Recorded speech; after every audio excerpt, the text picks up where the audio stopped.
कोल्हापूरच्या पुरावर कायमस्वरूपी तोडगा काढा अशी मागणी पूरग्रस्तांनी केली आहे प्रशासनाकडे। तोडगा न काढल्यास निवडणुकीवर बहिष्कार टाकू असा इशारा या ठिकाणी देण्यात आलाय। कोल्हापूरच्या जाधववाडी परिसरातील नागरिक संतप्त झालेत। महापालिका विधानसभा निवडणुकीवर बहिष्कार टाकू असा इशारा इथल्या नागरिकांनी दिला आहे। तर कोल्हापूरमध्ये दरवर्षी पूरस्थिती निर्माण होते। पंचगंगेची पाणी पातळी वाढली की कोल्हापूरला पुराचा धोका असतो। बऱ्याचशा ठिकाणांवर पाणी साचतं आणि त्या पार्श्वभूमीवर आता याच्यावर कायमस्वरूपी तोडगा काढा अशी मागणी इथले नागरिक करतात। इथं पुराच्या पाण्यापेक्षा जास्त नाल्याचं पाणी जास्त आलेलं आहे आणि जे पाणी जे आलेलं आहे ते अडकलेलं पाणी आहे।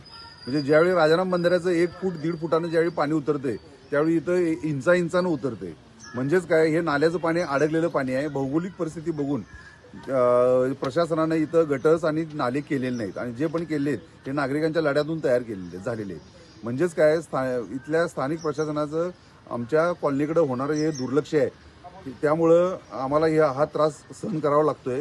तर यावेळी आमच्या पूर्ण नागरिकांनी स्थानिक प्रशासनाकडे म्हणजे नेत्यांच्याकडेच दुर्लक्ष करायचं ठरवलेलं आहे।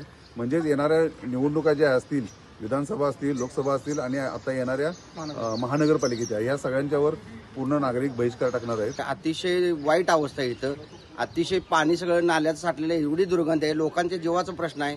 लोक अक्षरशः पाण्यात कमरेवड्या पाण्यात साहित्य न्यान करतायत। पाणी सगळे घरातले साहित्य चटणी मिठासकट सगळं आमचं भिजलेलं आहे। अशा वेळेस एकही तुमचा आपला प्रतिनिधी, प्रशासकीय किंवा राजकीय की प्रतिनिधी सगळे दिल्लीत जाऊन बसलेले आहेत आणि इथं लोक मराले तरी त्यांच्या जीवाचा त्यांचं हे म्हणजे विचार करत नाहीत। अशा पद्धतीने जर होत असेल तर मग कशा म्हणजे असं म्हणजे किती वेळ जगायचं किंवा काय ह्यातनं मार्ग निघाला पाहिजे, अशा पद्धतीची मी प्रशासनाला विनंती करतो। आणि ह्या जर असं त्यांनी नाही ऐकलं, वारंवार जर दुर्लक्ष केलं तर आम्ही निवडणुकीवरती बहिष्कार टाकणार आहे।